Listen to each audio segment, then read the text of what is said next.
മൂന്നാം സ്ഥാനം വിനീതയുടെ കുടുംബത്തിലേക്ക് തന്നെ തിരിച്ചു പിടിച്ചുകൊണ്ട് കുടുംബ മത്സരമാക്കി മാറ്റിയിരിക്കുകയാണ്. മൂന്നാം സമ്മാനം ഷീബ.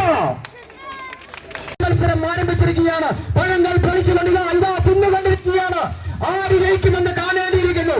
പഴങ്ങൾ ഇതാ ആവേശപൂർവ്വം തങ്ങളുടെ മുമ്പിലുള്ള പഴങ്ങളെ തിന്നു തീർക്കുകയാണ്.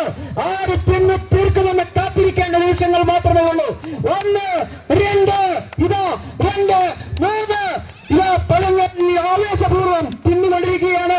അത്യന്തം ആവേശകരമായ ഈ തീറ്റ മത്സരം ഇതാ നടന്നുകൊണ്ടിരിക്കുകയാണ്. ആവേശം നമുക്ക് കരങ്ങൾ അടിച്ചുകൊണ്ട് ഈ ആവേശകരമായ മത്സരത്തിന് സാക്ഷികളാവാം. കൈമുട്ടുക, എല്ലാവരും ആവേശപൂർവ്വം കൈമുട്ടുക. അഞ്ചാമത്തെ പഴം തീരാൻ ഇത് സെക്കൻഡുകൾ മതി.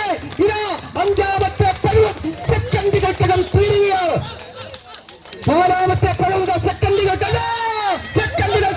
സെക്കൻഡുകൾക്കകം ഇതാ വിജയാരെ എന്ന് ഇപ്പോൾ തിരിച്ചറിയാൻ കഴിയും. സെക്കൻഡുകൾക്കകം പഴം തിന്നു തീർക്കുകയാണ്. ആരാണ് തീറ്ററാണി എന്നറിയാൻ നിമിഷങ്ങൾ മാത്രം. തന്ത്രം കഴിച്ചാൽ മതി എന്നൊരറിയിപ്പുണ്ട്.